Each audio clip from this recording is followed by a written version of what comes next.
Pois é, Tony, a gente sabe que toda campanha, e seja qual for ela, ela tem um pilar muito forte na questão da articulação política.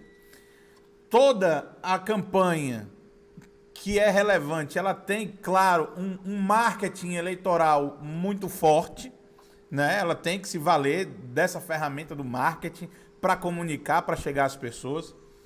Mas o advento das redes sociais, a importância que as redes sociais tomaram, Tony, nos últimos tempos, nos fizeram encontrar um outro pilar que se fortaleceu nas últimas eleições e nessa, parece que em alguns casos, de maneira bastante decisiva, essa esgotosfera que você fala, né, a disseminação sistemática de fake news, esse assassinato de reputações, as verdadeiras milícias ou organizações criminosas digitais, né? Os criminosos digitais de redes sociais que nestas eleições, e a gente olhando, não precisa nem ter muito cuidado, mas olhando os grupos de lideranças políticas em Teresina, grupos que debatem as campanhas, a gente vê algumas personalidades, uma dentre elas se destaca absolutamente entre todos os cenários e serviu a principalmente duas campanhas, a do doutor Pessoa, que está no segundo turno, e a campanha também do Fábio Abreu, ex-secretário de Segurança por duas vezes. É uma figura que circula entre as hostes de poder vinculadas ao governo do Estado e não se, vamos dizer assim, não se contenta apenas em espalhar fake news. É um cidadão aí, é uma figura que vive da destruição de reputações, claramente servindo a um propósito eleitoral. Você acredita que a Polícia Federal chega numa situação dessa? É irrelevante? Qual a sua visão sobre isso? É relevante, deve chegar, inclusive, essas mesmas pessoas, e não é apenas uma pessoa, é um grupo de pessoas. Existe, logicamente, um comando que gira em torno deste elemento a que você fez menção, sem dirigir-se objetivamente, e a gente até explica por quê, porque são pessoas que não atuam apenas no assassinato de reputações e da difusão de fake news, mas eles possuem um certo ativismo judicial que é utilizado como ações para tentar obter a intimidação das pessoas. Não é que você tenha cometido impropriedade, não é que você tenha cometido erros, mas é porque exatamente eles atuam no sentido de intimidar. Mas tão logo haja um procedimento instaurado pelas autoridades competentes, nós traremos o nome dos indivíduos. Mas a grande verdade é que existem 5 ou 6 elementos que foram denunciados para as organizações de investigação, de apuração, para que realmente se proceda investigações desse nível. Essas mesmas pessoas estão envolvidas num escândalo que estourou há mais ou menos 1 ano e meio, que falava sobre chantagem no governo do Estado, que citava o nome do ex-coordenador de comunicação do Estado, o senhor João Rodrigues, que citava o nome dos seus assessores, de um certo comunicador que aparece nessas menções e que deveriam ter sido investigadas já pela Polícia Federal, porque se trata desse crime de internet, que é um crime de abrangência federal, é um crime de assassinato de reputações, mas que o governador do Estado, com a sua capacidade estratégica de passar a mão por cima de criminosos, de ajudar criminosos que o ajudam a praticar as suas irregularidades, trouxe para a esfera do GRECO, da Polícia Civil do Estado, e aquilo ele colocou um pano quente por cima dessa situação, alegando à imprensa na época que tinha feito um pedido à Polícia Federal,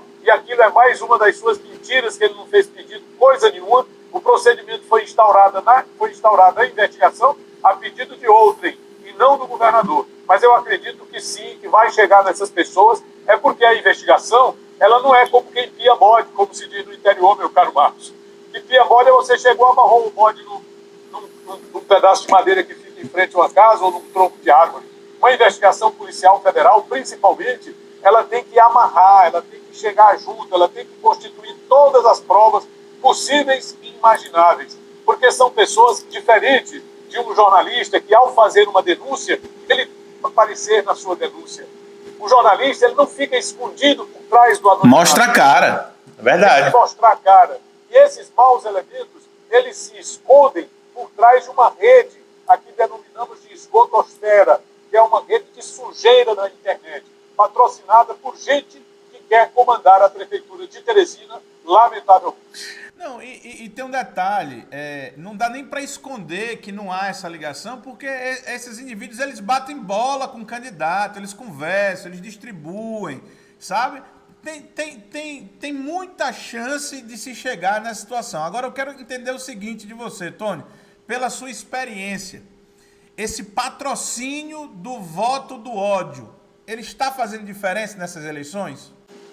Eu acho que faz sim, porque as pessoas, na sua grande maioria, de certo modo, elas são desavisadas. Aonde chega, faz a diferença.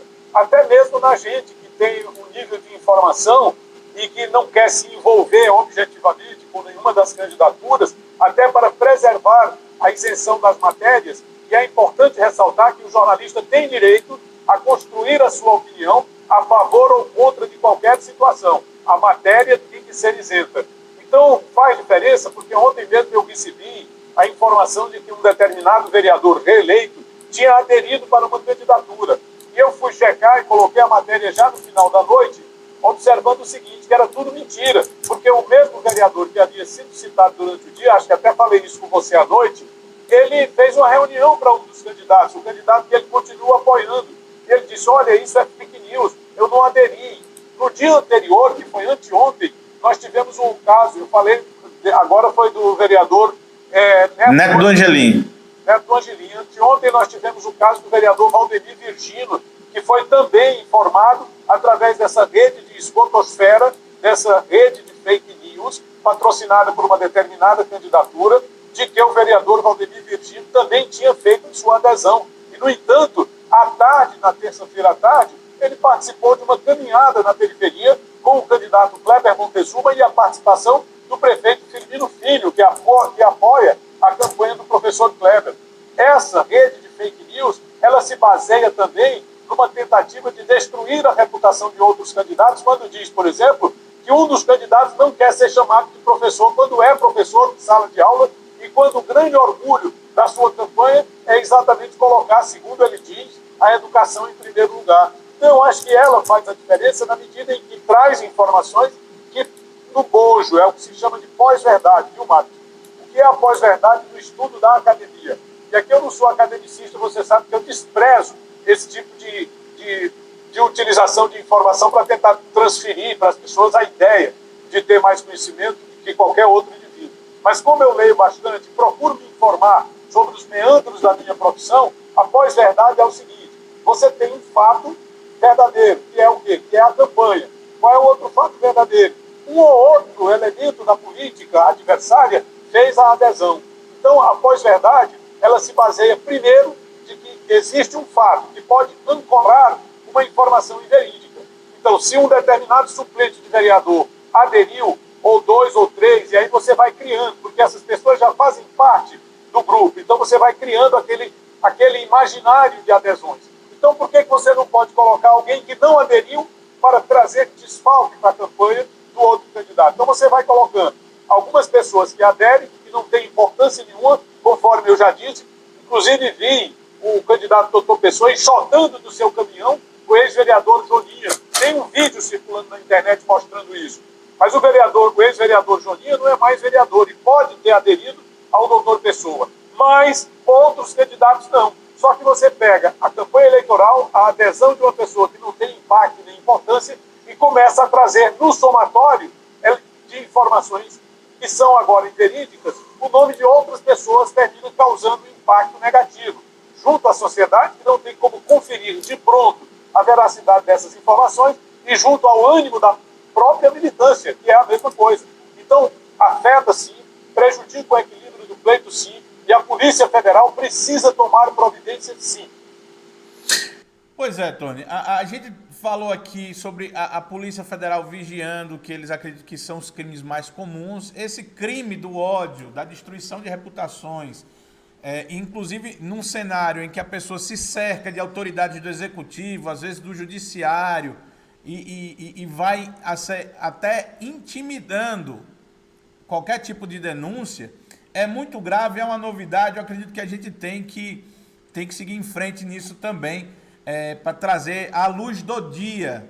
Vamos tirar isso das redes sociais e trazer isso para o jornalismo, porque é um fator que eu também, como você, acredito que tem tido a sua influência, se não determinante, mas colaboradora, com certeza, de algum resultado aí nestas eleições em Teresina e também pelo interior do estado.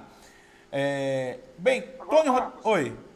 Eu queria só observar o seguinte: esse fato diz respeito a um princípio jornalístico, que é ficar ao lado do que está certo.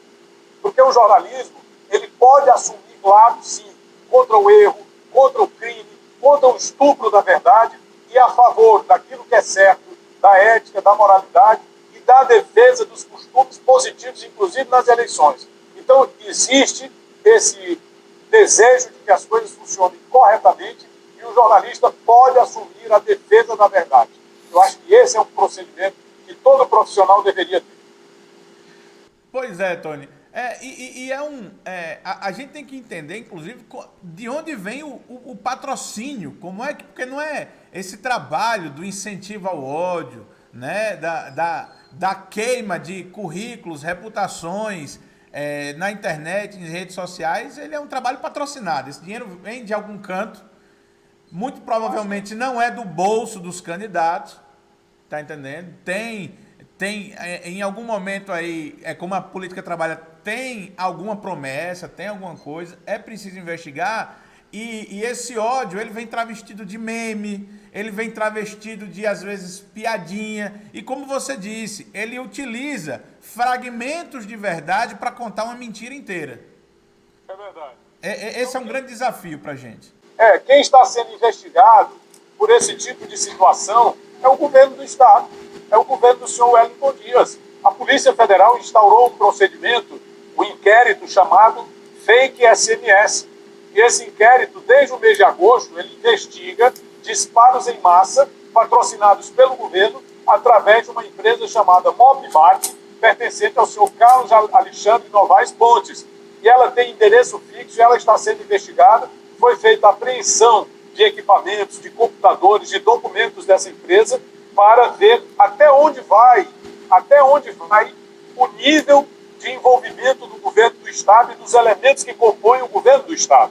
E alguns indivíduos que foram secretários de segurança, delegado de polícia, eles são as pessoas que nas redes sociais hoje repercutem as infâmias dessa esgotosfera, dessa rede de assassinato de reputações. E é uma coisa muito antiga, Marcos, só que mudou de endereço agora. Antigamente você fazia esse assassinato de reputações através de pichações que o PT sempre fez nos muros de Teresina, contra o PFL, contra o MDB na época, do senhor Monsanto, do senhor Napoleão. Sempre foi obra do PT. E é quem tem tempo para andar de noite, nas madrugadas, fazendo pichações, colocando cartazes e imundícies nas estátuas que falam sobre os grandes homens públicos do nosso passado, como fizeram com a estátua do Petrônio Portela, do professor João Ferraz, do próprio Getúlio Vargas, que não obstante ser um ditador, mas que tem também a sua presença e a sua participação na história do Brasil. Então, essas pessoas é que têm tempo de andar pelas noites e madrugadas fazendo esse tipo de marmota. E eles é que estão sendo investigados pela propagação de fake news. Só para finalizar essa informação, Tony,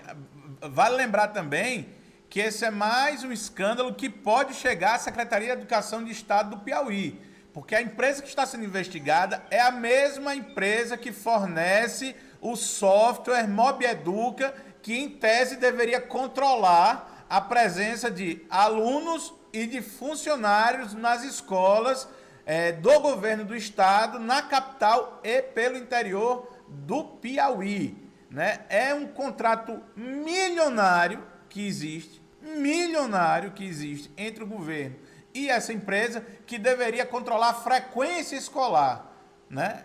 Muito, mas eu também nunca vi um relatório dessa empresa, apesar dos milhões de reais que são depositados nessa empresa por conta desse contrato. Eu nunca vi o governo passar um relatório a respeito de presença, estatística, e olha só, deveria ser em tempo real. O contrato diz que esse controle é em tempo real. Então, enquanto falamos, era para a gente poder saber quantas crianças estão nesse exato momento assistindo aula lá em Morro Cabeça no Tempo, lá em Corrente, lá em São Raimundo, aí em Altos, tá entendendo? Em Campo Maior. Mas isso não existe. É uma coisa a ser investigada.